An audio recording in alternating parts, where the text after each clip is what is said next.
Bonjour, bonjour à tous et à toutes. C'est un plaisir de se retrouver.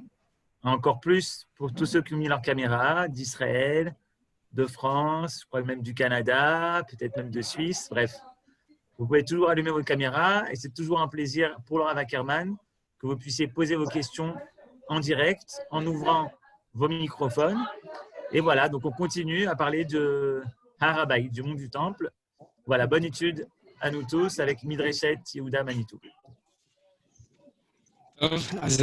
Shalom, bonjour à tous.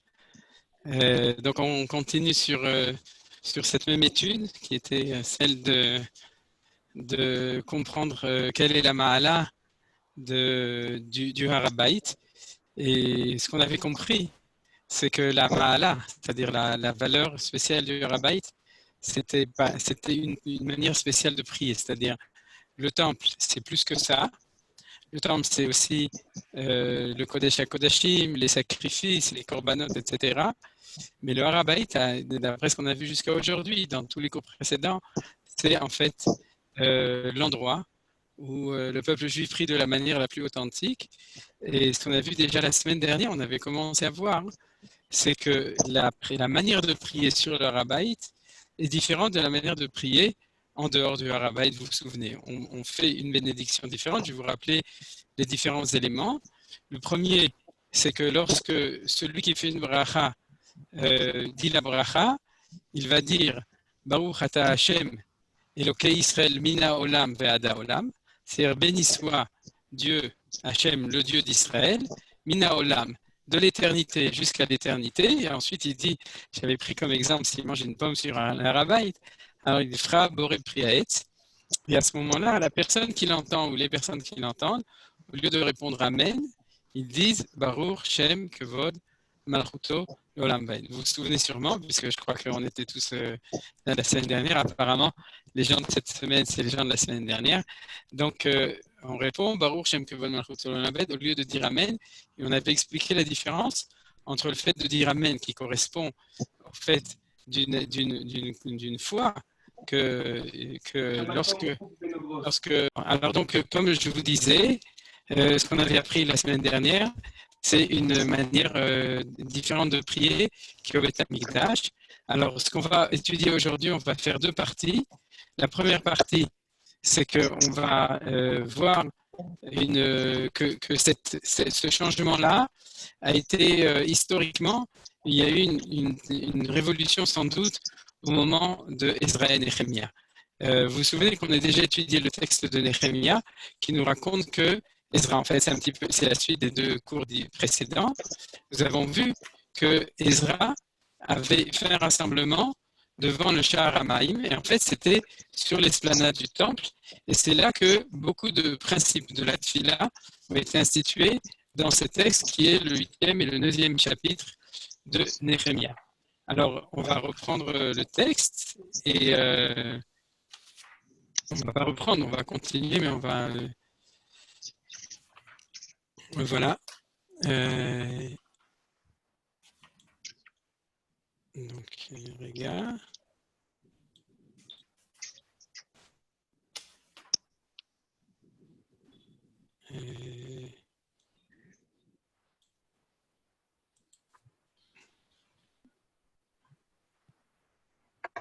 Vous voyez le texte, hein?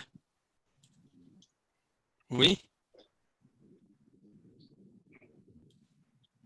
Oui, on voit. Ok, d'accord. Alors, je vous rappelle uniquement pour ça, on avait une très jolie, un très beau, on pourrait dire, du Machon Amikdash. On avait un dessin qui nous permet de bien comprendre les choses. Vous voyez ici, on voit le Beth Amikdash du Beit Sheni. Et ici, là où il y a ma petite flèche, alors c'est vrai que l'image n'est pas très claire, là où il y a la petite flèche, on voit toute cette esplanade qui est au niveau de là où se trouve aujourd'hui la mosquée d'El-Aqsa et toute la partie sud où on rentre quand on rentre à droite du Kotel. Et c'est là que s'est passée cette cérémonie tout à fait spéciale, donc vous vous souvenez, avec Ezra et Néhémie. Alors ce qu'on va étudier maintenant un tout petit peu, ce qu'on a vu la semaine dernière, donc c'était la Gemara qui nous expliquait un petit peu la Mishnah, etc., que c'était de cette manière qu'on priait.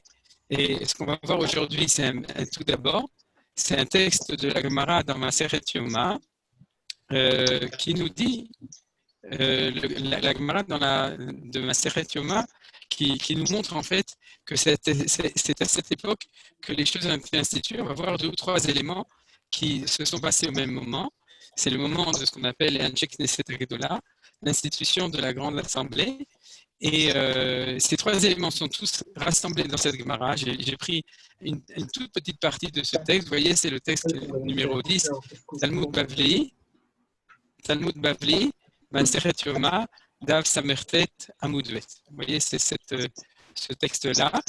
Et en fait, ma supposition, à partir de cela, et c'est ça qu'on va voir quand on va lire cette Gemara, c'est que le deuxième temple est un passage, j'en avais déjà parlé la semaine dernière, le deuxième temple est un petit peu un passage entre le culte des korbanot, des sacrifices, et c'est basé sur l'enseignement du Rav Kook, une idée du Rav Kook, et le deuxième temple plus sur la prière.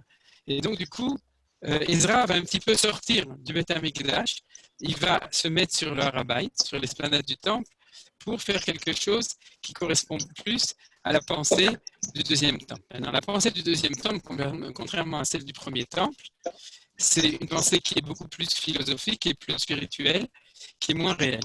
Et ça correspond au fait que dans le premier temple, la Shrina réside vraiment en bas. Et ce qu'on apprend dans tous les cours, que ce soit celui-là ou un autre, quand la Shrina est en bas, à ce moment-là, elle est dans le monde de l'action, de la Asiya, et c'est à ce moment-là que un juif comprend que pour arriver même à la prophétie, il faut amener des korbanot. Est-ce qu'on a vu ça il n'y a pas longtemps, qu'il faut amener des korbanot pour avoir la prophétie? Question très difficile. Alors, quand est-ce qu'on l'a vu? Maman? Où est-ce qu'on l'a vu? Quand? On l'a vu. Où est-ce qu'on l'a vu? Dans quel paracha? Ah, Pinchas. Dans Parashat Pinchas, dans Parashat Balak. Puisque Bilam, chaque fois qu'il veut avoir une prophétie, il dit à Balak, Beneli basé Shiva Mizbechot, Vacheli basé Shiva Parim, Shiva Elim. Vous vous souvenez? C'est-à-dire que c'est des choses auxquelles on ne fait pas attention parce qu'on est un petit peu, on pourrait dire, on est parasité par la pensée moderne qui voit dans un korban un acte barbare. Oui, amener des sacrifices, amener des bêtes, etc. Mais en fait, on a une vision très claire dans Parashat Balak du fait que si Bilam veut prophétiser, il faut amener des korbanot. Alors vous me direz, oui, mais alors, quel rapport entre les deux? Réponse, on ne sait pas. On ne sait pas forcément comment est-ce que le fait d'amener un sacrifice, un korban, est une préparation à la parole divine. C'est-à-dire, mais en tout cas, c'est un fait. C'est un fait que il y a une préparation dans l'acte, le fait d'offrir un sacrifice. Il y a une personne qui a un micro ouvert, il y a plein de bruit. Je ne sais pas qui c'est. Donc, il faudrait que chacun essaye de fermer. Ah, ça y est, c'est bon. C'est parfait. Donc, je ne sais pas qui c'était, mais en tout cas, maintenant, c'est Besséder. Il n'y a plus de friture sur la ligne. Et donc, on voit le rapport. Maintenant, Bayit Sheni, à partir du moment où dans le Bayit Sheni, on a un des éléments, c'est la disparition de la prophétie. À ce moment-là, on passe d'une certaine manière du korban à la tfila. Vous comprenez? C'est-à-dire, c'est pas qu'il n'y a pas de korbanot dans le Bayit Sheni, mais c'est plus du tout la même chose. On voit par exemple, il y a un verset très fort dans la prophétie dans la prophétie de Malachi. Malachi qui est un des 3 petits prophètes du Bayit Sheni. Ce n'est pas des petits prophètes, mais c'est les prophètes de Bayit Sheni, Haggai, Zecharia et Malachi. Et dans la prophétie de Malachi, Dieu dit par la bouche de Malachi, pourquoi est-ce que vous allumez la lumière sur mon misbéach, sur mon autel, c'est-à-dire vous allumez le feu, etc. Ce n'est pas la peine, parce que je vois bien que vous ne prenez pas au sérieux tout ce qui est korbanot, alors que Bechol Makom, Muktar ou Mugash Lishmi, dans tous les endroits du monde, on offre des encens en mon nom. Il ne dit pas qu'on offre des sacrifices, c'est-à-dire qu'il y a déjà une connaissance depuis le début du deuxième temple de ce qui va amener, on en a déjà parlé, ce qui va amener à l'apparition des religions monothéistes dans le monde, c'est-à-dire la diffusion de la pensée hébraïque et de la connaissance de Dieu du peuple juif, mais avec le prix d'une spiritualisation. C'est-à-dire il y a moins de réalité en bas. Donc il n'y a pas de shrina, il y a moins d'appréciation du fait d'amener des korbanot, c'est-à-dire c'est marqué dans le livre de Malachi que les Kohanim et les gens apprécient moins le fait d'amener un korban, et il n'y a pas de prophétie, pas de shrina, et donc il y a une moins grande appréciation des korbanot. Alors ce que je voudrais supposer, c'est que tout ce texte qu'on a étudié déjà dans le 8e, 9e chapitre de Néhémia, qui parle du fait que Ezra, en fait, fait une espèce de révolution. Il amène, on pourrait dire, la prière du Harabaït, et cette révolution, justement, c'est de définir cette prière, et donc, en fait, il descend, il sort du Beth Amikdash par le Sharamayim, et il va sur le Harabaït. Bon, tout ça, on avait vu un petit peu, et on va voir ce que dit la Gemara dans le Talmud Bavli. Détania, Echan Korimbo Ba'azara. C'est la Gemara, elle demande, vous voyez où c'est, hein, j'espère, tout le monde voit. Est-ce qu'on entend suffisamment bien alors? C'est bien? Ok, Baruch Hashem. Alors donc, Détania, on a une braïta qui nous dit Echan Korimbo, où est-ce qu'on lisait? Et quand on parle de lire ici, on parle de lire dans la Torah à Yom Kippourim. C'est la Gemara de Yoma qui parle de la lecture à Yom Kippourim. Et donc, on parle de quand il lisait la Torah. Alors ça, c'est un point important, c'est que dans la Torah elle-même, ce que vous connaissez tous, c'est les Shneserim, c'est-à-dire toute la Avoda qui se fait à l'intérieur du Beth Amikdash. Mais quand le Kohen Gadol lisait dans la Torah Yom Kippour, en fait, il passait, on pourrait dire, à ce que nous, on connaît. C'est-à-dire, lecture de la Torah et prière, ça va ensemble. D'ailleurs, la Gemara, Rachid nous dit que le Sefer Torah dans lequel il lisait se trouvait dans un Bet Knesset. Regardez le Rashi, Bet Knesset, Aya, Samour la Hazara Be'harabait. C'est-à-dire qu'il y avait un Bet Knesset qui était à côté de la Hazara dans le Harabait.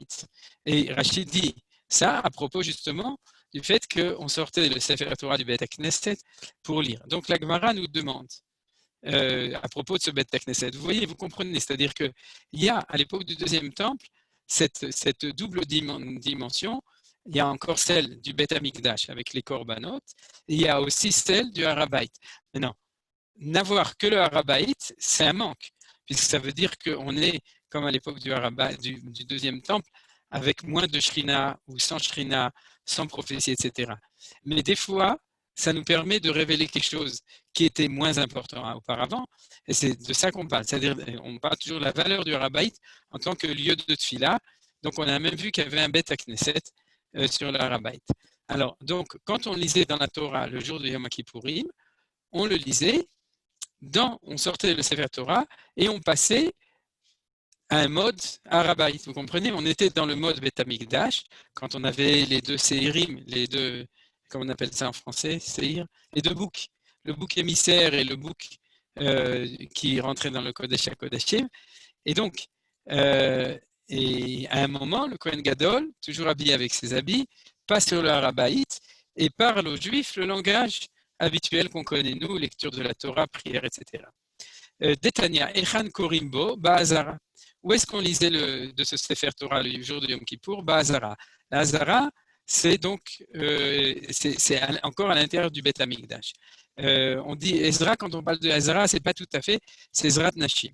Rabbi Eliezer ben Yaakov Omer, Rabbi Eliezer ben Yaakov disait Beharabait. On le lisait sur le Harabait. Et d'où on sait, Shenemar vaikrabo lifne rechov, ale asher lifne sha'aramayim. Ve'amar Afrizda, be'ezrat nashim. C'est-à-dire qu'on a une discussion, est-ce que ce Sefer Torah, on le lisait dans Ezrat Nashim, ou est-ce qu'on le lisait sur le Harabait? Et nous, ce qui nous intéresse, c'est cette opinion qui dit qu'on le lisait sur l'Harabait, parce que vous avez compris que même à Yom Kippour, où il y avait toute cette avoda qui est tout à fait spéciale, il y avait quand même un moment où le Kohen Gadol sort du Beth Amikdash, va sur l'Harabait ou va dans Ezrat Nashim, et à ce moment-là, il lit d'un Sefer Torah. Alors, d'où est-ce que la Gemara nous apprend l'opinion de Rabbi Eliezer ben Yaakov qui disait que c'était sur l'Harabait, chez Neymar, vaikrabo lifne rechov, asher lifne sha'aramayim. Or, vous vous souvenez que c'est le passage qu'on a vu de Ezra, au chapitre 8, qui a décidé de lire dans la Torah. On ne parle pas d'Yom Kippour, on parle de Ezra au début du deuxième temple. C'est de là qu'on comprend que l'approche de la Gemara, comme d'habitude, quand elle nous amène à un verset de référence, c'est pour bien nous montrer qu'il y a une idée qui est derrière. Et l'idée donc qui est derrière, comme vous avez bien compris, c'est que notre référence, si tu veux comprendre pourquoi le Kohen Gadol va lire sur le Harabaït, c'est rouvre le Tanakh au 8e chapitre de Néhémia, va voir ce qui s'est passé là-bas, et quand tu auras compris ce qui s'est passé là-bas, tu auras compris pourquoi le Kohen Gadol il a besoin de faire ce qu'il fait, même à Yom Kippourim, de sortir à cet endroit-là. Le point commun entre les deux, entre ça et Ezrat Nashim, vous voyez, c'est que dans Ezrat Nashim, on avait parlé la semaine dernière, c'est un endroit où tout le monde peut rentrer, c'est-à-dire les femmes, les enfants, les juifs. C'est-à-dire que sur l'Arabaït, même les non-juifs peuvent rentrer, peuvent rentrer, ça veut dire que l'impact au niveau du message quand on est sur l'Arabaït est plus large, parce qu'il y a toujours comme ça, descente de Gdusha, augmentation de la diffusion, c'est-à-dire que tout sort du Kodesh HaKodashim, tout se diffuse petit à petit. Mais plus on s'éloigne, plus on a une ouverture, une possibilité d'une population augmentée, puisqu'on a baissé de niveau de Gdusha. Vous êtes d'accord, mais on est toujours à un niveau de Gdusha par rapport à nous qui est très haut, puisque pour nous, comme on l'avait dit, pour la plupart des gens qui participent à ce cours, le summum de la Gdusha auquel on arrive, c'est celle du Kotel Maharavi. Je dois signaler avec beaucoup de joie qu'il y a 2 personnes dans le cours qui ont émis la volonté de monter sur l'Arabaït depuis qu'on fait le cours. Je ne sais pas si vous voulez que je dise des noms. Fabien, tu veux que je dise... Ah, pardon, excuse-moi. Et oui, je te vois devant, donc je ne vais pas me retenir, qui a décidé de monter avec sa femme. Et il y a aussi une femme qui participe, qui a décidé de monter avec sa petite fille qui se marie, qui s'est mariée, je ne sais pas, parce qu'on en a parlé il y a 10 jours. Et elle m'a dit, sa mère ne veut pas monter. Alors j'ai décidé que c'était moi qui montais avec elle. Donc je vois que ça a un impact positif, cette étude qu'on a. Risco Veimtsu. Donc, le point commun entre le Harabaït et Ezrat Nashim, vous voyez, qui est là, c'est le fait de pouvoir sortir un petit peu plus, s'ouvrir à une autre population. Et c'est clair que la discussion n'est pas grande. C'est-à-dire, si on dit Ezrat Nashim, ça veut dire on reste dans les Hazarot, mais on va là où les femmes, les enfants, tout le monde va pouvoir écouter. Si on va sur le Harabaït, on va là où Ezra a fait sa déclaration, son institution d'une manière de prier sur l'Arabaït. Donc vous comprenez, si j'étais à leur place, je comprendrais cette marloquette entre Rav Frisda et Rabbi Eliezer ben Yaakov. C'est-à-dire que pour Rav Frisda, il faut rester quand même à un niveau du Harabaït qui est le plus proche du temple. Ezrat Nashim, c'est le niveau Harabaït le plus proche du temple, puisqu'il a été sanctifié d'une sainteté du temple à un niveau rabbinique. C'est-à-dire, ça n'a pas la Kedusha du Harabaït, c'est une position intermédiaire. C'est-à-dire, en fait, pour moi, le Ezrat Nashim, c'est le Harabaït qui est d'un niveau un tout petit peu supérieur, qui est sanctifié entre un petit peu qu'on sent dedans l'air du temple. C'est-à-dire pas l'air du temps, l'air du temple. Et donc, c'est Ezrat Nashim. C'est-à-dire, c'est vraiment quelque chose d'intermédiaire entre les deux. Et ça se retrouve à énormément de choses. Simchat Bet HaShoeva, le Hakel, etc., comme on avait vu. Mais en fait, c'est une partie du Harabaït de ce point de vue-là, quand ce qui se fait dedans sont des cérémonies de Tfila. C'est-à-dire, donc, c'est ça la discussion entre les deux. Je dirais comme ça, Rav Frisda, montons un tout petit peu si on peut, puisque c'est Yom Kippour et qu'on lit dans la Torah. Et Rabbi Eliezer ben Yaakov dit non, allons plutôt, restons sur la Harabaït, parce qu'à ce moment-là, on se relie avec la puissance on pourrait dire, de la révolution ou de la réforme ou du chidouche de Ezra, du deuxième temple, qui est cité dans le Passouk ici, Vaikra lifnei Rechov, Asher lifnei Sha'ar Hamayim. Alors, si vous voulez, pour bien comprendre ça, nous allons, pour comprendre ce qu'a fait Ezra, nous allons tout d'abord étudier un tout petit texte qui est ici, qui est de la Gemara, et je vais rajouter, volontairement, je n'ai pas cité toute la Gemara, je vous la citerai Be'alpé par oral, parce que sinon ce serait sans doute trop fastidieux d'étudier toute la Gemara, tout ce texte de Gemara. Bien entendu, ceux qui veulent le voir dans le texte, la référence, c'est Daf Samertet Amoudbet, Samertet, Siman Sfaradi Taor. Donc, comme ça, vous vous souviendrez. Vaïvarech Ezra et Hashem Elokim Agadol. Donc, la Gemara continue et elle reprend le texte qu'on avait déjà vu de Ezra qui a dit Ezra béni Hashem Elokim Agadol, et elle demande Maï Gadol. Ça veut dire quoi Gadol? Amar Rav Yosef Amar Rav. Rav Yosef dit au nom de Rav chez Gidlo Beshem Amefurash, il a grandi Dieu par le fait qu'il a cité son nom avec le nom Mefurash. Vous savez ce que c'est le Shem Mefurash? C'est-à-dire c'est le nom prononcé tel qu'il est. On ne sait pas comment est-ce qu'on le prononce. Je vous avais déjà dit, c'est pas comme les témoins de rien du tout. C'est-à-dire de Geneva, c'est-à-dire qu'ils ont volé le truc. C'est-à-dire eux, ils croient qu'ils prononcent bien. Il faut faire toujours juste attention à ne pas le prononcer ni comme eux, ni comme dans les Bibles des chrétiens, où c'est Y-A-W, etc., etc. Tout ça, c'est une transcription du nom de Dieu, de Yud Kevavke, du Shem Havaya Baruchu. Il faut faire attention, mais le Kohen Gadol ou Ezra à Kohen ne l'a pas prononcé de cette manière-là. Il l'a prononcé différemment. Il y a une tradition. Comment est-ce qu'il a prononcé? C'est ce qu'on appelle le Shem HaMeforash. C'est-à-dire donc Ezra a béni le Shem Elohim Agadol, et la Gemara demande ça veut dire quoi Gadol? Chez Gidlo, il a grandi le nom de Dieu par le fait qu'il a prononcé le Shem HaMeforash de manière claire. Rav Gidel Amar, Rav Gidel s'est opposé à lui et il a dit non, Baruch Hashem Elokei Israël, Mina Olam Vadolam. Il a grandi parce que c'est lui qui a institué la formule qu'on a étudiée la semaine dernière, Baruch Hashem. Donc, comme on l'a vu, tu fais la bracha Baruch Ata Hashem, Elokei Israël, le Dieu d'Israël, Mina Olam Vadolam, d'éternité en éternité. Vous vous souvenez, c'est-à-dire c'est une déclaration, et dans les deux cas, que ce soit le fait que ce soit le Shem HaMeforash, ou bien que ce soit c'est la formule qui était la formule du Harabait, on agrandit le nom de Dieu. C'est-à-dire agrandir le nom de Dieu, ça veut dire donner un impact encore plus important à la manière de le prononcer, donc une plus grande prononciation, et donc plus de bracha, plus de bénédiction dans la bracha. On continue dans le texte de la Gemara, à Marlé Abaye le Rav Dimi. Donc Abaye a demandé à Rav Dimi, Vedilma Shegidlo, Beshem HaMeforash. Il lui pose une question qui semble une question un petit peu idiote de Gemara, c'est-à-dire Abaye demande à Rav Dimi, dis-moi, Dimi, pourquoi est-ce que Rav Gidel n'était pas d'accord de dire que quand Ezra a agrandi le nom de Dieu, c'était en le prononçant le Shem HaMeforash, et il dit, pourquoi est-ce qu'on ne peut pas le dire? Pourquoi est-ce qu'on a besoin de dire que c'était autre chose? Il lui a répondu, Amarle en omrim Shem HaMeforash bagvulin. On ne prononce pas le nom de Dieu ineffable, c'est-à-dire on ne prononce pas le Shem HaMeforash en dehors du temps. Bagvulin, c'est-à-dire bagvulin sur les frontières. Mais en fait, le mot gvulin, c'est un mot un petit peu, on pourrait dire un mot bateau, c'est-à-dire quand tu es en dehors de là où c'est permis, on dit que tu as dépassé la frontière. Vous comprenez que Gvul, c'est la frontière.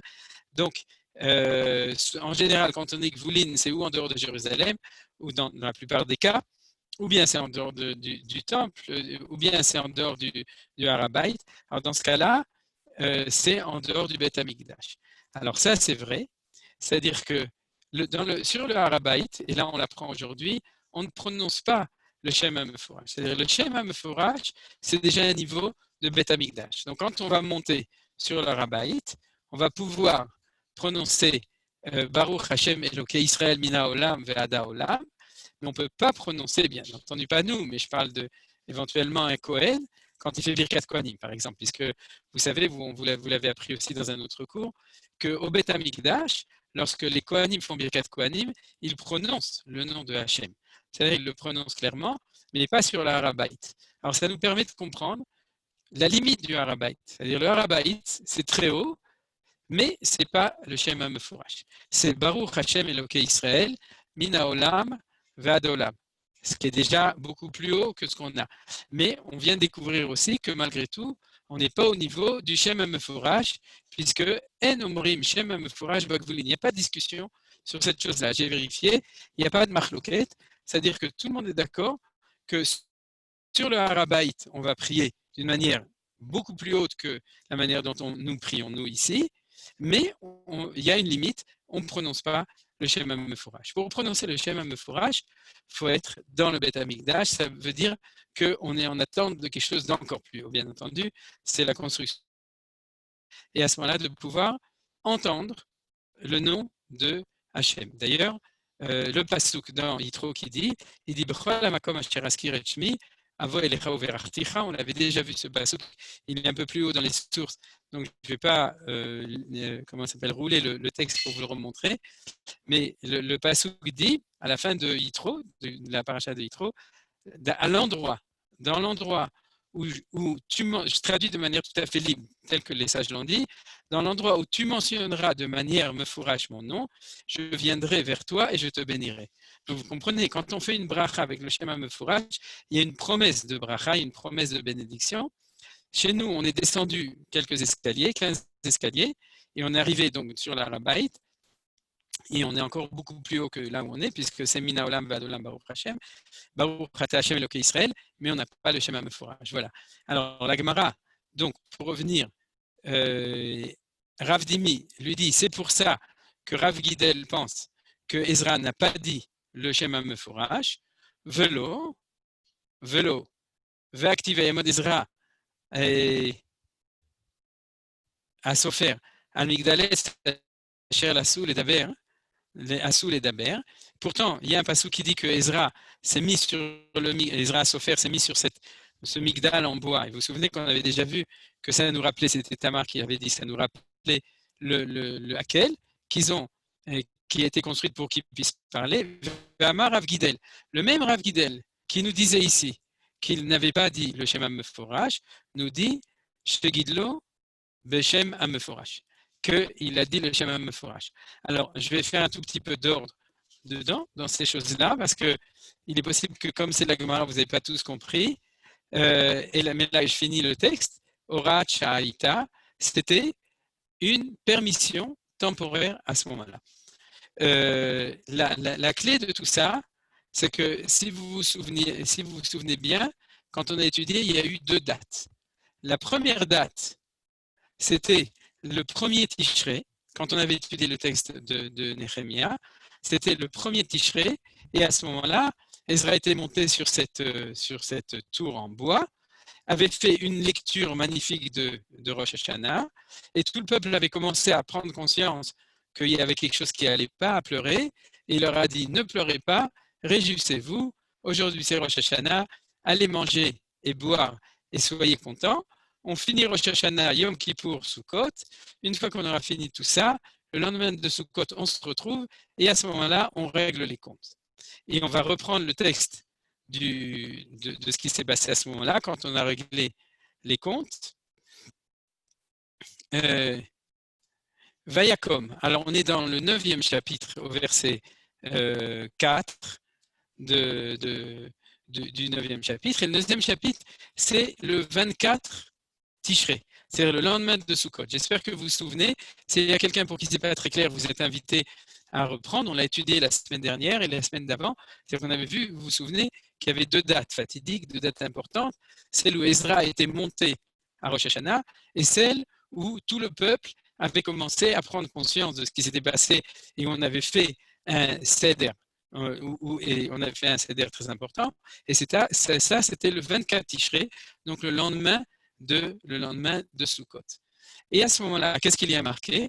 Vayakom al-Ma'ale al-Levi'im, Yeshua uvani kadmi al-Shvani abuni shrevaya, bani knani. Tout ça, c'était la tribune des Lévis, on l'avait déjà vu, c'est plein de très bons Lévis.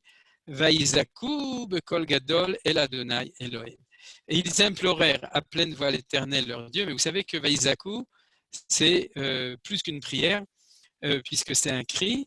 Donc, c'est là que s'est exprimée toute cette crise. Donc, puisqu'il y a un cri, toute cette prise de conscience de tout ce qu'il y avait. Et c'est de ce gadol-là dont la Gemara parle ici pour dire que Rav Gidel dit qu'il a été Beshem HaMeforash. Alors, la discussion entre la raison, je fais un tout petit résumé en espérant que ce sera plus clair. Dans le premier texte, on parle du premier Tishré, c'est-à-dire le jour de Rosh Hashanah. Et là, Rav Yosef dit au nom de Rav que Ezra a prononcé le nom ineffable et Rav Gidel n'est pas d'accord. Et la Gemara nous explique qu'il n'est pas d'accord parce qu'on n'a pas le droit de le faire. Et par contre, dans le deuxième texte, on nous parle du 24 Tishré, c'est-à-dire le lendemain de Sukkot, où là, ce n'était pas une cérémonie, mais c'était plutôt un jour de de règlement de compte, c'était un jour de jeûne, c'est comme ça que la Gemara nous raconte, et où il y a de psychodrame, on pourrait dire comme ça, un jour de psychodrame. Et à ce moment-là, Rav Guidel, qui disait que la première fois, on n'avait pas le droit de le dire, ici dit qu'en effet, il a été dit, chez Gidlo Beshem Ameforash Oracha Aïta, c'est-à-dire qu'à ce moment-là, Ezra, ou bien en tout cas, on a permis de le prononcer à l'extérieur du temple. Si les choses sont claires, vous comprenez, il y a deux endroits où il y a marqué Gadol. Le premier, c'est Vayevarech Ezra et Hashem Elohim Gadol, le premier Tishrei, où c'est Ezra dans toute sa splendeur qui bénit le nom de Dieu. Et là-dessus, Rav Yosef, au nom de Rav, dit que c'était le Shamam Fourash, mais Rav Guidel n'est pas d'accord. Et le deuxième fois où il y a marqué Bekol Gadol, c'est le 24 Tishrei. Et à ce moment-là, Vaïzakou, Bekol Gadol, El Hashem, c'est le peuple, Vox Populis, qui commence à crier vers Dieu, à implorer, oui, à prier de cette manière. Et c'est là qu'apparaît ce Gadol. Et c'est à ce moment-là que Rav Guidel lui-même nous dit, ici, ils ont invoqué le nom de Akadosh Baruch Hu, le grand nom. Tout ça, c'était la préparation à l'étude. Est-ce que quelqu'un a une question sur cette partie? Sinon, on peut continuer la préparation. Est-ce que les choses sont claires? Les Passantins, je vois que Nadine, tu veux dire quelque chose. Non, je voulais juste demander si, bien sûr, certainement, on a conservé la prononciation de ce Shem Hameforach depuis qu'il a pu être prononcé depuis le Second Temple. Oui. Comment cette prononciation s'est perpétuée dans la connaissance, je veux dire, de la Massoreh? Chez les Mekoubalim. Pas chez les Kohanim. Non, les Kohanim, ils ne savent pas. Ils ont plus eu l'occasion, imagine-toi. Non, mais 2000 ans. Il aurait pu avoir une tradition de transmission. Absolument, absolument. Mais si tu veux, il n'y a pas de... C'est peut-être dû, c'est une bonne question, parce que dans la Torah, on nous dit que les Kohanim sont détenteurs de la tradition. Mais je pense que comme à l'époque du Deuxième Temple, les Kohanim, ils étaient un peu à la solde, tu sais, ils étaient sadducéens, etc. Et c'est la raison pour laquelle, petit à petit, la tradition allait plutôt passer par le Sanhedrin, par les Chachamim, que par les Kohanim. Il y avait encore, on sait qu'il y avait un Beddin de Kohanim au Beth Amikdash, etc. Et on a des sources là-dessus, par exemple la Gemara de Ktubot. Mais je suppose que c'est pour ça que la tradition n'est pas passée spécialement par les Kohanim. Sinon, on aurait eu, comme par exemple chez les Druzes ou bien chez les Samaritains, en effet, la tradition, ou bien même dans toutes sortes de traditions, chez les Gaulois par exemple, conféré Astérix, c'est-à-dire où ça se passe par les druides, en effet. Chez nous, c'est les Chachamim qui ont pris la tradition. Et aujourd'hui, c'est connu justement dans la tradition des Mekoubalim. C'est-à-dire, Toda Rabba pour la question.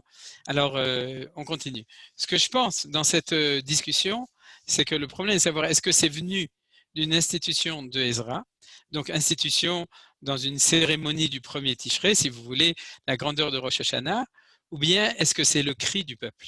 C'est-à-dire, alors, il semble que c'est plutôt c'est la deuxième opinion, c'est celle de Rav Guidel, c'est le cri du peuple qui dit quoi? Qui dit il faut sortir le nom de Akadosh Baruch Hu et le mettre sur l'Arabait une fois.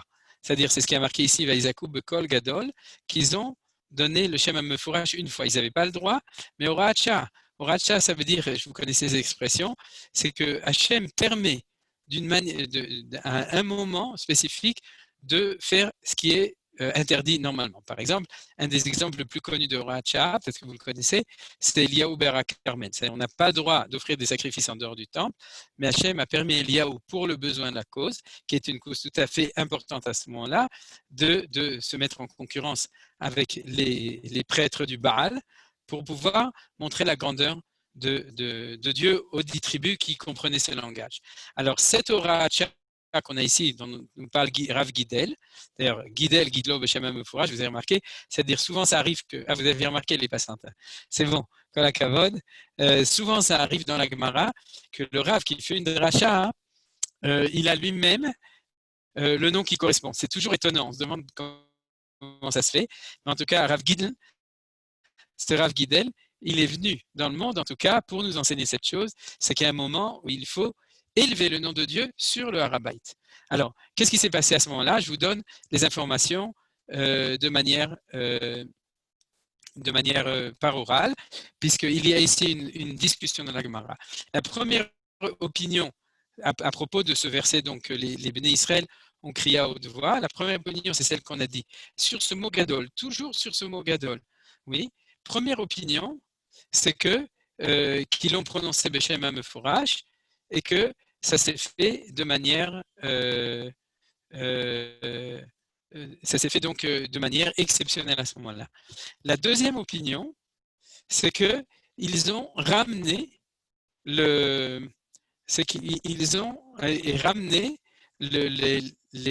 deux noms en plus qui sont Agibor Vanora. Alors ça, je ne sais pas si vous connaissez, c'est la suite de la Gemara qui nous dit que pourquoi les gens de la grande assemblée s'appelaient les gens de la grande assemblée Anshe Knesset Agdola, et la Gemara répond chez Ziru Atara le Yoshna. C'est qu'ils ont ramené la couronne à sa place. Pourquoi? Parce que pendant les 70 ans de l'exil de Babylone, il y avait deux prophètes, l'un Daniel et l'autre Jérémie, qui avaient censuré la prière. Dans la prière de Moshe Rabbeinu, on dit tous les jours au début de l'Amida, Ael, Agadol, Agibor, Vanora. C'est-à-dire celui qui est grand, qui est Gibor, qui est donc héroïque, Vanora, et qui amène la crainte. Et on avait déjà étudié ce texte de Gomara à une autre occasion, et on nous raconte que Daniel et Jérémie ont effacé du texte de la prière Gadol et Nora, parce qu'ils ont dit que pendant l'exil, la conduite des Goïm montrait que Dieu n'était ni craint, Nora, ni Gibor, ni considéré comme fort ou comme héroïque aux yeux des nations. Et puisque c'est comme ça et qu'on ne peut pas mentir, alors ils avaient effacé du texte Gadol Venora. Vous connaissez sûrement ce texte de la Gemara, donc c'est la suite du texte dans cette même page, et on dit que quand la Knesset Agdola, c'est-à-dire que quand il y a eu le retour de Babylonie, à ce moment-là, c'est la grande assemblée,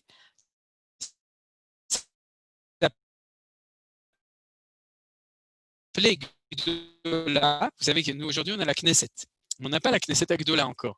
Cette Knesset Agdola, celle de Ezra et Nehemia, mais elle s'appelle la Knesset. Elle ne s'appelle pas la Knesset Agdola. Donc, elle ne s'appelle pas la Knesset Agdola, et la raison sans doute. La raison sans doute pour laquelle elle ne s'appelle pas, c'est parce que la Gemara dit, c'est pour l'appeler Gdola, il faut être capable de réintégrer l'histoire du peuple juif, de comprendre la présence de Dieu en exil et au moment de Géoula. C'est-à-dire, je traduirai ça de manière très simple. C'est-à-dire que quand on est pendant où est-ce qu'était Akadosh Baruch Hu à Auschwitz? Vous connaissez cette question. Ben, c'était la question de Jérémie et de Daniel. Où était Akadosh Baruch Hu pendant ces 70 ans de Babylonie, puisqu'il a permis au Goïm de faire des choses tellement terribles qu'il n'était en tout cas pas dans sa vertu de Gvura, donc d'héroïsme, et dans sa vertu de Nora, de mettre la crainte dans le monde. Et lorsque les enfants d'Israël sont revenus au début de Baït Sheni, alors on croit qu'Anshe Knesset Agdola, c'est des gens qui ont institué un parlement pour faire des lois. C'est vrai, puisque la Knesset, elle fait des lois. Et pour aussi faire des enseignements, puisque vous savez, c'est comme ça que Pirkei Avot commence.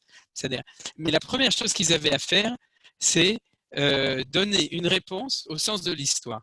Et il s'est avéré que quand tu es au-delà, quand tu reviens en Israël, c'est-à-dire que quand tu as une perspective a posteriori de l'événement de la Galoute, à ce moment-là, tu es capable de donner une réponse, une interprétation éventuelle. J'ai donné une comparaison avec la Shoah, et donc je me suis mis un petit peu en danger avec cette volonté de faire ça. Mais en tout cas, c'est vrai qu'à posteriori du retour en Israël, il y a énormément de choses qui peuvent être mieux comprises. Eh bien, c'est ça, c'est pour ça que l'Anshe Knesset Agdola, il s'appelle Anshe Knesset Agdola. Vous avez compris? Il s'appelle Anshe Knesset Agdola, chez Ziru Atara Yoshna. Ils ont ramené la présence de Dieu dans toutes ses vertus, c'est-à-dire d'être grand, d'être Gibor, Gadol, Gibor Venora, et pour ça, il fallait l'expliquer au peuple. Il fallait que tout le monde le comprenne. Et comment on le sait? Eh bien, regardez, c'est un pasouk dans Nehemia tête. Exactement ce qu'on a étudié. Vatim Shor Alehem Shanim Rabot. C'est Ezra qui dit ça.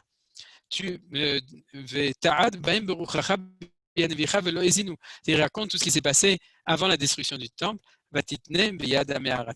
et tu les as livrés au peuple de la terre, aux autres nations. Tout ça c'est en 2 mots l'exil.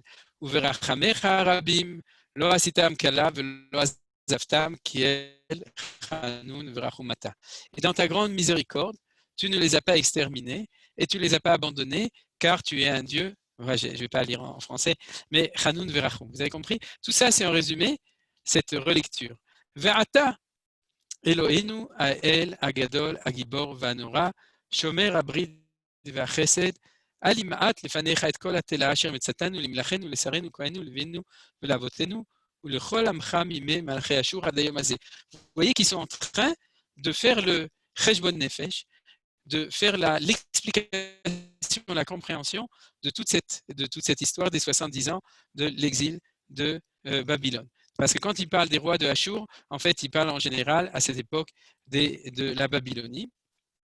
Et donc, vous voyez qu'on est en train de reconnaître le sens de l'histoire. Et à ce moment-là apparaît cette phrase qu'on dit « Vata Eloheinu Ha'el Agadol Agibor Vanora »« Vata Tzadik » Alcool à Baalenu qui aime Tassita Vanachnu Irshanu. Donc on fait Tziduk Adin, on reconnaît que Kadosh Baruch Hu était équitable. Et Tassita, tu as fait les choses avec vérité, Vanachnu Irshanu, et nous prenons responsabilité de ce qui s'est passé pendant tout cet exil. Donc vous voyez ici, ce qui se passe dans cette lecture du texte, c'est qu'on est capable de relire les choses comme il faut et de dire Agadol Agibor Vanora. Pour revenir, c'est ce que nous dit la Gemara. Deuxième explication, c'est que ce n'était pas Beshem HaMeforash, mais c'est que Vaïzak de réagrandir le nom de Dieu en disant tout ça. Le prix qui a été payé, et c'est la troisième explication que nous dit la Gemara, c'est qu'ils ont demandé, ils ont prié. Tout ça c'est marqué dans cette Gemara, c'est une Gemara extrêmement concentrée, et tout le monde connaît par bribes ces choses. Ils ont demandé à Kadosh Baruch Hu d'annuler l'instinct d'idolâtrie et d'annuler la présence de la Shrina. Parce que c'est comme ça que Manitou nous enseignait les choses. C'est que quand ils ont demandé d'annuler l'instinct d'idolâtrie, ils ont renoncé à la présence de la Shrina et de la prophétie. Alors je vais résumer tout ce qu'on a vu jusqu'à maintenant, parce qu'il y a énormément. Ce que la Gemara nous dit, elle nous dit 4 éléments ensemble. Elle nous dit, premier élément, disparition de la prophétie. Je parle plus du tout de l'idolâtrie, parce que ce qui est important, c'est l'événement au niveau du peuple juif. Au niveau du peuple juif, disparition de la prophétie et de la shrina, de la présence. Deuxième élément, la reconnaissance du sens de l'histoire, jusqu'à ce moment-là, du retour à Tzion. Et troisième élément, le fait de sortir le nom de Dieu du Beth Amikdash et de le mettre sur le Harabaït. Et quatrième élément, c'est justement cette manière spéciale de prier sur le Harabaït. Alors, je vais intégrer toutes ces choses-là ensemble et j'espère que les choses y seront claires. C'est-à-dire qu'à chaque temps d'histoire correspond une lecture de la présence de Dieu, c'est évident. Et à ce temps d'histoire du deuxième temple, qui est celui où le peuple juif, pour pouvoir permettre, en fin de compte, cette nouvelle définition, qui est celle du deuxième temple, où on veut développer quelque chose de nouveau, celle où il n'y a plus d'idolâtrie, et du coup, il n'y a plus non plus de prophétie et de présence de la Shrina, c'est celle, en fin de compte, d'une autre manière d'être de Akadosh Baruch Hu, c'est celle, on l'avait dit, c'est à propos de ce que dit le Rav Kook, c'est celle où Dieu est plus spirituel. Dieu apparaît dans le monde, moins dans cette réalité de la présence qui est liée aussi avec les sacrifices, et donc d'une manière plus spirituelle. Et c'est pour ça que Ezra sort dehors. Et lorsque Ezra sort dehors et qu'il arrive sur l'esplanade du temple, il nous enseigne. Premièrement, à partir de maintenant, il n'y a plus la même intensité de prophétie. Il n'y a plus la même intensité de shrina. Il n'y a plus d'idolâtrie. Et du coup, il y a une autre manière de la présence de Dieu qui est plus spirituelle, qui est plus au niveau du sentiment que de la réalité. À partir de ce moment-là, il faut que le nom de Dieu, Shem HaMeforash, soit sorti à l'endroit où c'est comme ça qu'on est, c'est sur le Harabaït. C'est-à-dire le Harabaït, c'est cette rencontre avec Dieu qui est à ce niveau d'une prière, à son niveau le plus haut, on pourrait dire. Excusez-moi, il faut que je rebranche mon ordinateur, parce que sinon, il va s'éteindre. Voilà. Donc, c'est ce niveau qui est celui du Harabait. On est toujours dedans, c'est-à-dire c'est ce niveau qui est un tout petit peu en dessous du Beth Amikdash, celui où normalement le nom de Dieu n'est pas prononcé, parce qu'il n'est prononcé qu'à l'endroit où il y a la Shrina. Mais Ezra, qu'est-ce qu'il fait? Il sort la Shrina sur le Harabait. Vous avez compris? Une fois qu'il a sorti, on ne peut plus le prononcer tout le temps, parce qu'il ne faut pas blasphémer. Sa place normale, c'est dans le Beth Amikdash. Mais il amène ce nom à cet endroit pour dire à partir de maintenant, c'est là où les choses vont se passer aussi au niveau prière, au niveau de la tfila, de la présence de Dieu dans la prière.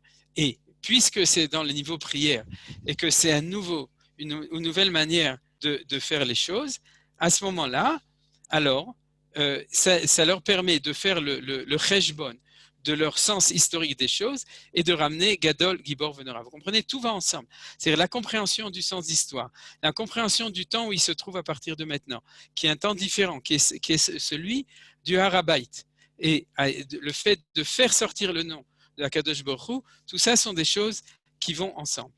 Et à ce moment-là, nous voyons qu'il faut dire le nom Mina Olam Ve'ada Olam. Et on finit cette partie avec ce qu'on avait vu la semaine dernière, c'est que puisque la présence de Dieu n'est plus aussi intensive, automatiquement, l'éternité ne se voit plus autant dans le monde.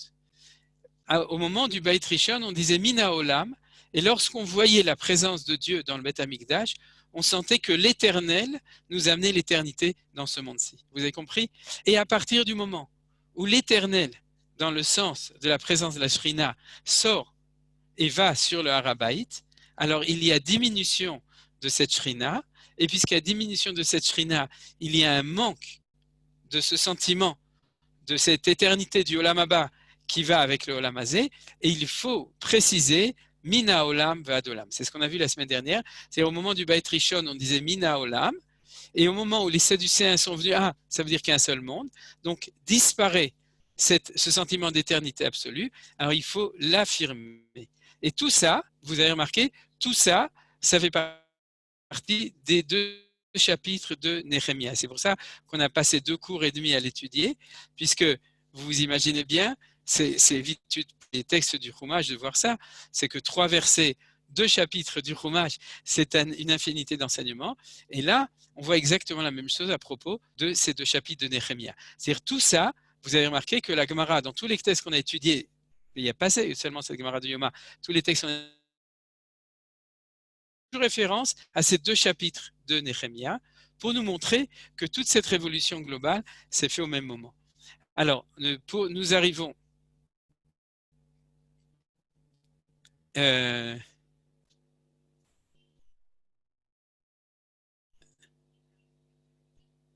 maintenant aujourd'hui, il nous reste quelques minutes. On va terminer avec une deuxième idée. Aujourd'hui, cette idée, elle était un tout petit peu compliquée. La suivante, ça va être très simple. C'est l'Atkiyat Shofar Be'Harabait. Comment est-ce qu'on sonnait du shofar sur le mont du Temple? Puisque nous savons comment est-ce qu'on sonne du shofar comme nous avons l'habitude de le faire, mais pas sur l'Harabait. C'est-à-dire, ce qu'on a appris jusqu'à maintenant, c'était comment est-ce qu'on priait. La semaine dernière, vous avez vu, Mina Olam Va'ad Olam, Baruch Shem Kevod Malchut Olam Va'ed, jusqu'à cette limite de ne pas prononcer le Shem Hamfourash comme on l'a vu aujourd'hui. Mais comment est-ce qu'on sonnait du shofar? Alors, vous voyez, ça, c'est le dessin, comment est-ce qu'on le sonnait. Mais on va tout de suite regarder comment est-ce que ça se faisait dans la Mishnah. Shofar Shel Rosh Hashanah. Le shofar de Rosh Hashanah, Shel Yael Pashut. Il était fait, alors regardez, pas du tout comme nous, on a l'habitude de le faire. Il était fait avec un shofar comment on appelle ça, nous? Ein Gedi, comment il s'appelle? Les petits animaux là, super ça. Hamoudim, Ein Gedi. C'est pas des brebis, les Yael. Des bouquetins. Voilà, ok, c'est un bouquetin nachon. Ouais, moi j'aime bien les bouquins, il y en a qui aiment les bouquetins, chacun son style. Mais en tout cas, les bouquetins, vous savez, c'est le Gdi de En-Gedi, et en fait ça s'appelle le Yael. Yael, c'est ce qu'on a là-bas. Et la Mishnah nous dit dans Rosh Hashanah que le shofar de Rosh Hashanah, il était fait avec une corne de Yael Pachout. Ça veut dire quoi Pachout? C'est qu'il était tout droit comme ça. Il n'était pas comme le nôtre chauffard qui est recourbé. C'était un chauffard, vous voyez les cornes du bouquetin, c'est très très beau. C'est magnifique, hein? C'est-à-dire c'est très long. Ça, un beau bouquetin, il a une corne de au moins 50 à 60 cm de long et pratiquement tout droit. C'est-à-dire qu'il est un tout petit peu courbé, mais il est pratiquement droit. Ou piv metsupe zav. Et son extrémité est recouverte d'or. Ou shte chatzrotzrot minatzdadim. Et il y avait 2 trompettes des 2 côtés.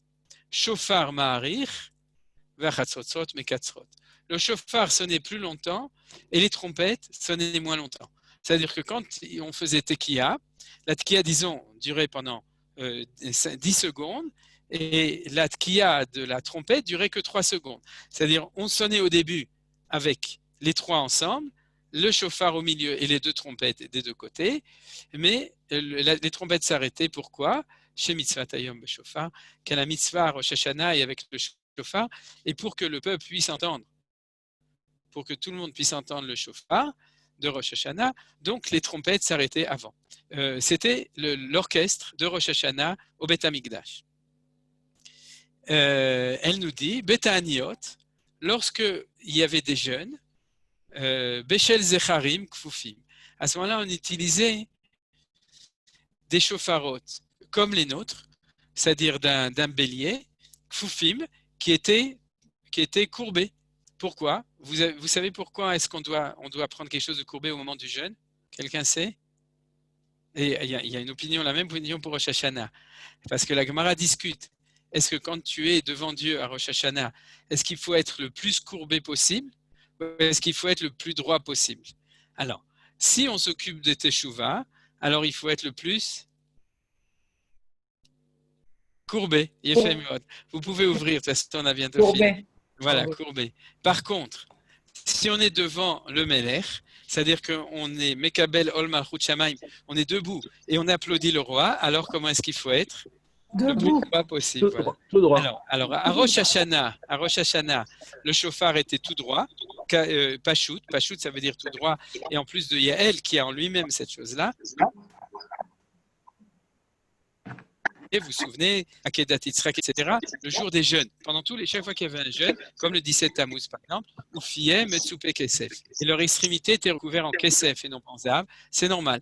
À Rosh Hashanah, c'est le luxe, c'est la grandeur, c'est droit et c'est en or, c'est doré. Et par contre, pendant les jeûnes où on se rabaisse un petit peu, et même un peu beaucoup, alors on le recouvre de Kesef, d'argent.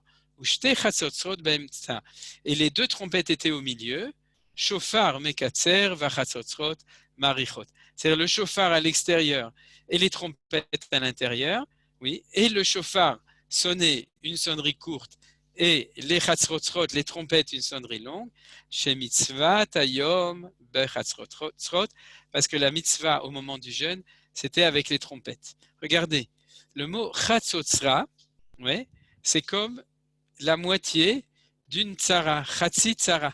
Vous avez vu? Chatzo tzrot ou chotze tzarot. C'est celui qui casse, qui coupe en 2 les tzarot. C'est-à-dire que les trompettes, elles étaient plus effectives pour s'occuper de problèmes de jeûne, c'est-à-dire de problèmes de difficulté. Par contre, le shofar, d'après la Mishnah, le shofar, ça c'était, il était au milieu, c'est Rosh Hashanah. Et regardez, on avait déjà vu une histoire comme ça, et nous allons l'étudier, et c'est comme ça que nous allons finir pour aujourd'hui. Vechen enig Rabbi Chalafta betzipori, ve Rabbi Hanania ben Tardion besichni. Est-ce qu'on les a déjà rencontrés? C'est de là, oui. Rabbi Chalafta, qui habitait à Tzipori. Dans le texte d'avant, on n'avait pas vu qu'il habitait à Tzipori, mais je vous l'avais déjà dit. Et Rabbi Hanania ben Tardion, qui fait partie des Aseret Harugei Malchut, donc tous les deux de l'époque de Rabbi Akiva, après la révolte de Bar Korva, quand on était exilé dans la Galilée, il était donc lui à Sarnin.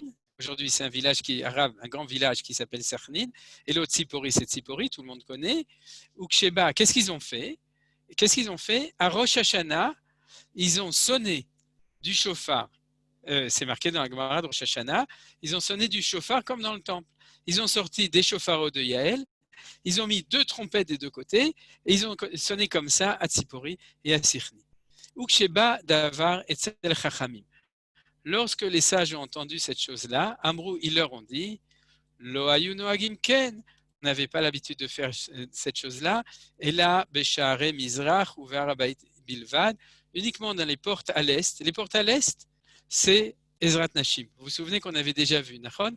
La porte qui est à l'est du Beth Amikdash, celle où il y a, c'est ce qu'on appelle Shar Nikanor, où il y a les 15 escaliers pour descendre, c'est la porte qui donne sur Ezrat Nashim. C'est-à-dire, on ne faisait comme ça que dans Ezrat Nashim et ou Be'arabait, je l'ai mis exprès en jaune pour que ce soit clair, Be'arabait Bilvan uniquement. Donc, quand ils ont sonné de la trompette avec le chauffard, les Chachamim leur ont dit, nous, vous êtes trompette.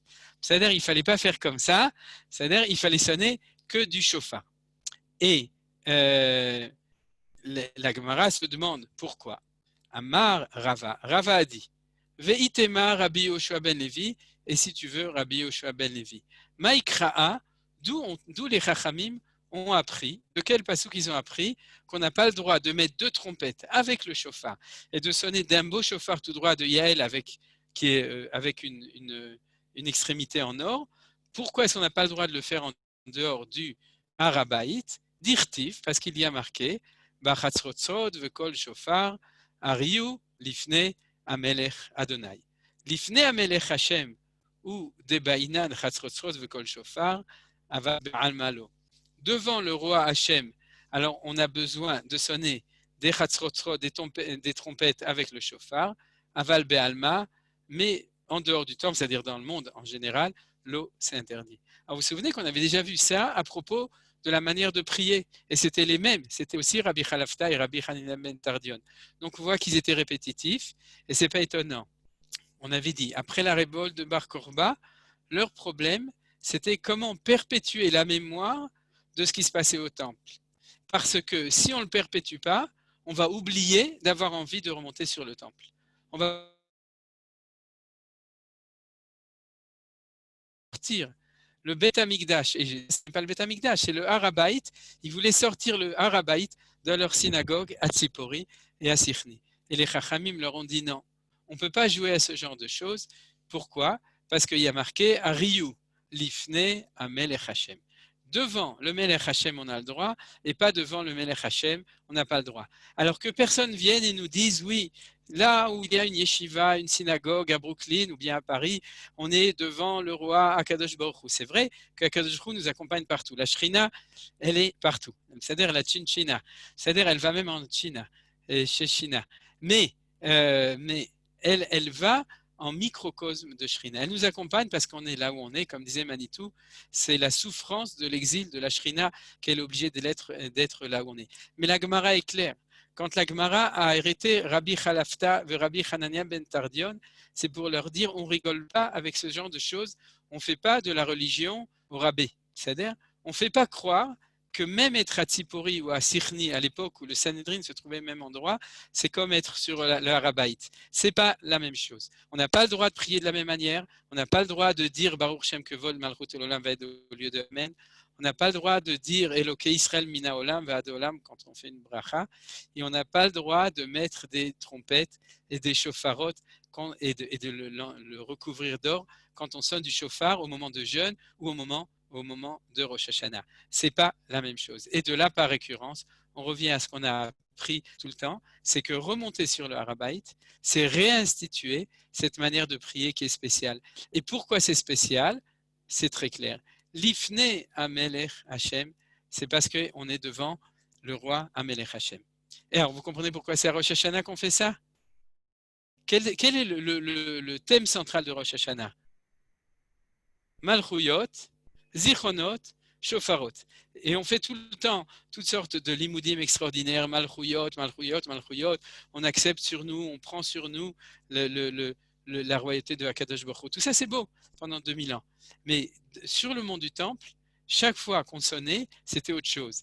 C'est que la présence de Dieu est là.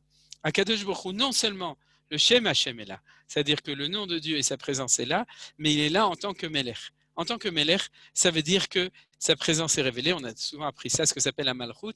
La Malchut, c'est le fait qu'il descend et qu'il se révèle à nous en tant qu'entité réelle. C'est-à-dire, il existe, il est là, il dirige son monde et on le voit. La preuve, qu'est-ce qu'on dit quand on entend une bracha là-bas?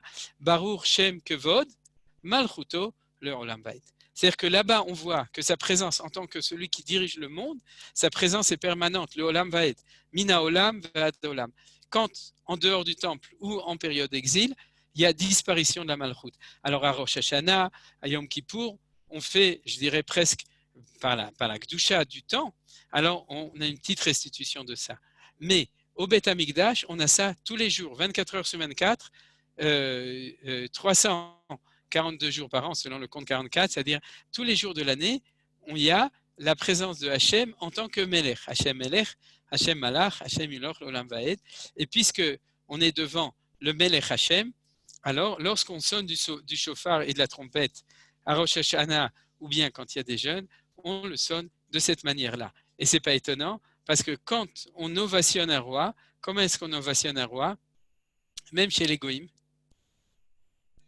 avec une trompette, exactement. C'est-à-dire que le shofar et la trompette, c'est plus notre connotation qu'on a à nous, le shofar qui est courbé parce qu'il faut faire teshuva et puis il faut se souvenir. Et vous savez, vous connaissez toutes ces choses-là. C'est-à-dire tout ce qu'on a toujours appris, qui est tout à fait vrai. Mais au Bet Amikdash et Ivdu et Hashem Besimcha, on sert à Kadosh Hu dans la simcha, dans la joie de quoi? Dans la droiture, pachout, dans le fait de revenir au naturel, pachout, ce qui est simple, ce qui est normal, c'est-à-dire ce qui est dans la naturalité de la relation vis-à-vis de Akadosh Baruch Hu. Et on a le Yael Pachout. C'est-à-dire Yael, d'ailleurs, maintenant que je pense, c'est la même racine que le mot Yaale. Nachon, Yaale veyavo. Yael, et d'ailleurs, c'est pas étonnant, on voit cette noblesse du Yael de Engedi avec ses cornes, et on sent comment est-ce que dans un chauffard comme ça, on est propulsé vers le haut. Alors, on a terminé le cours d'aujourd'hui, regardez, c'est ce qu'on a ici, dans ce dessin extraordinaire du Beth Amikdash. Vous voyez, vous avez ici le Sha'ar HaMizrach, c'est pas du tout à l'intérieur du truc, c'est Ezrat Nashim, et vous avez les Kohanim qui sonnent. Alors, j'ai pas trouvé un dessin de Rosh Hashanah, j'ai trouvé un dessin des Ta'aniot.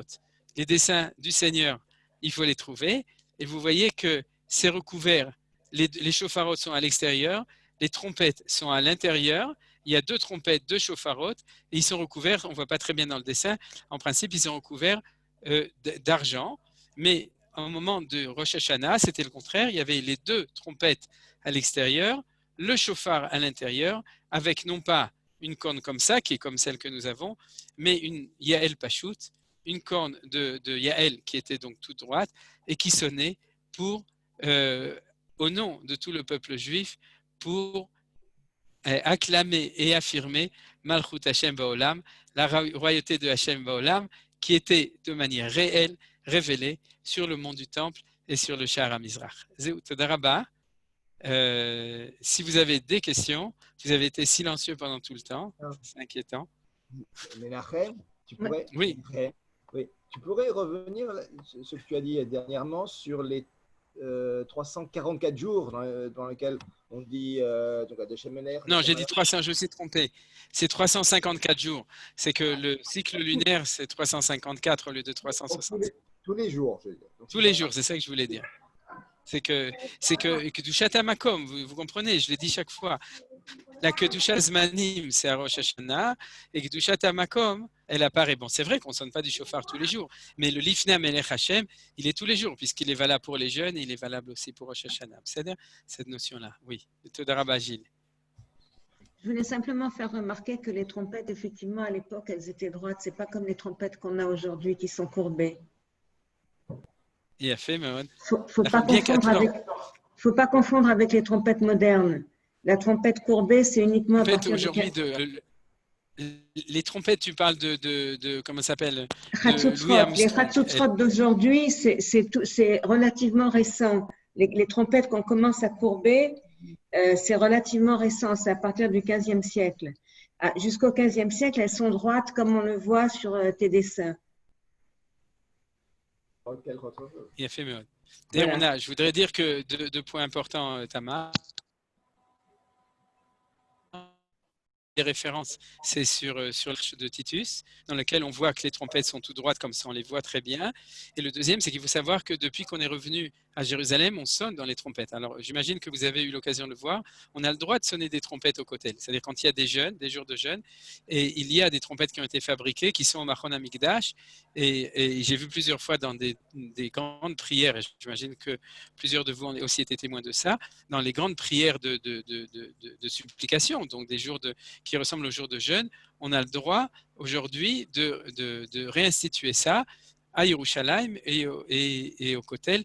Et c'est pour ça que vous l'avez sûrement vu, c'est des belles trompettes en argent massif. Et c'est comme ça qu'on a de nouveau réinstitué. Ils sont tout droites, comme tu le dis.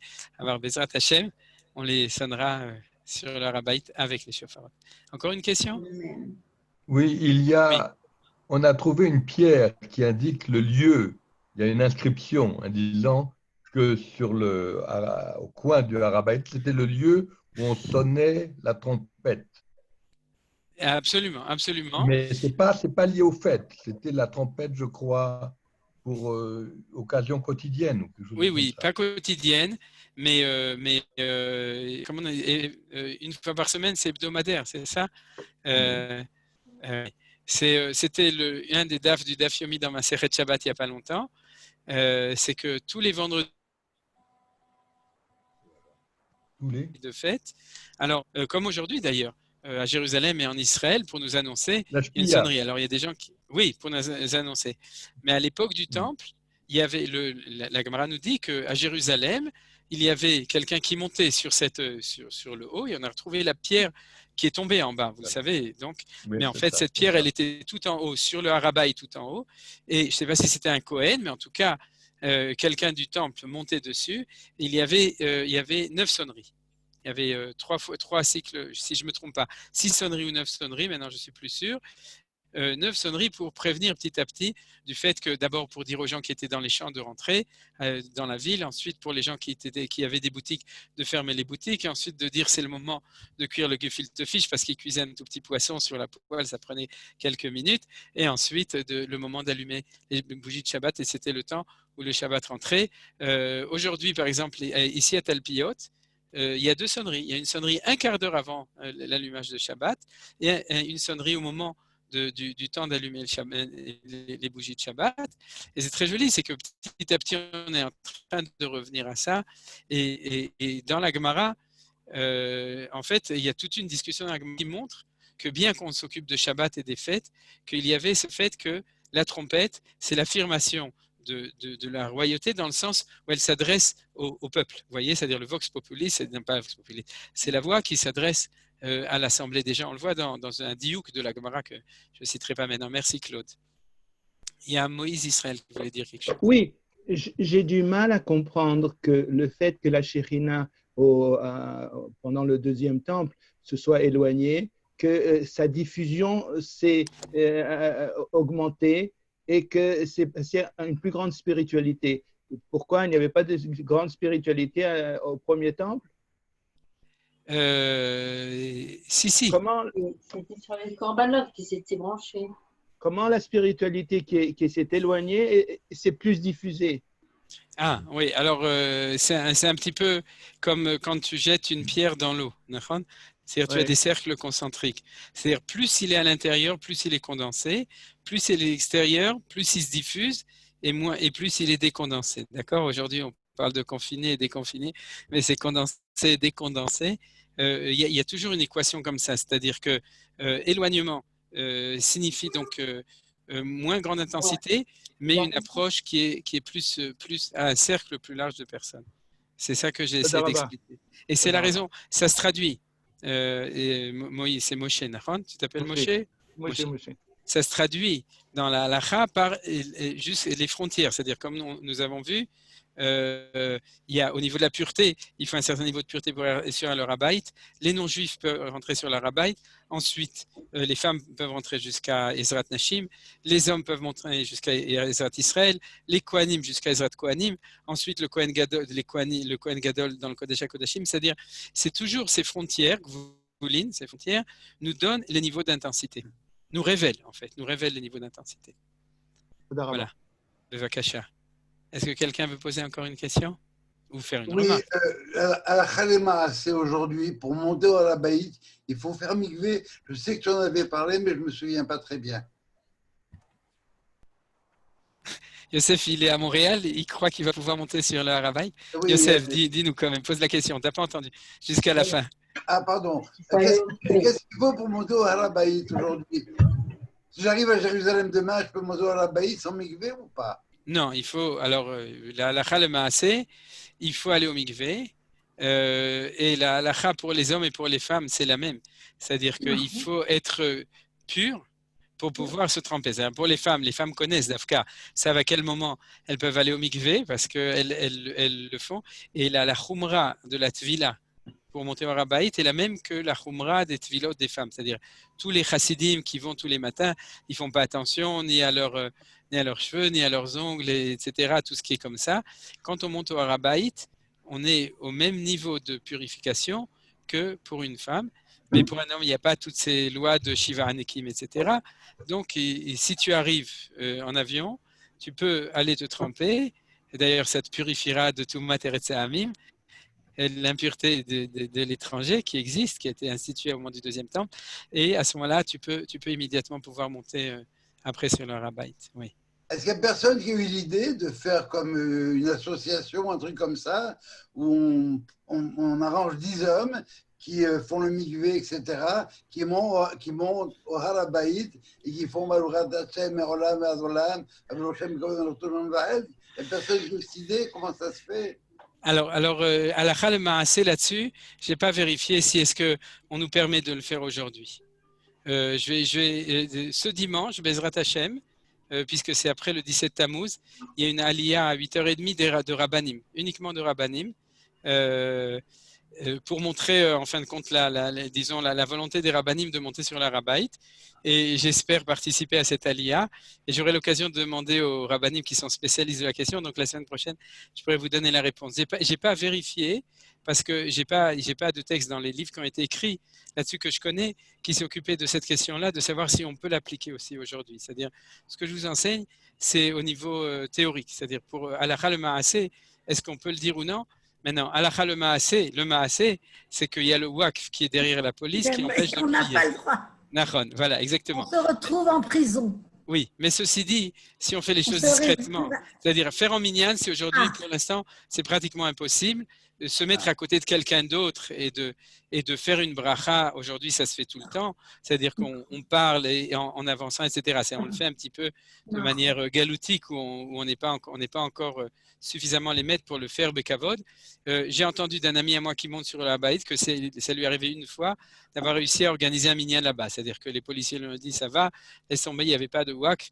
Ils ont pris. Mais je crois qu'il ne faut même pas trop l'enregistrer, le raconter, parce qu'après, on risque d'avoir des problèmes au contraire du Mais disons que de manière générale, vous connaissez tous la situation qui n'est pas glorieuse, c'est-à-dire qu'on n'est pas encore vraiment suffisamment maître. Ce qu'on étudie, c'est justement pour amplifier. Mais en tout cas, tu sais qu'il y a 20 ans, il y avait peut-être 10 hurluberlus qui montaient par an, et aujourd'hui, c'est hurluberlus aux yeux des autres, pas à leurs propres yeux, mais aux yeux des gens, c'est-à-dire c'était quelque chose de bizarre. Exactement.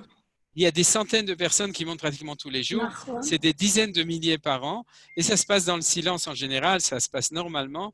Et c'est quelque chose qui est accepté.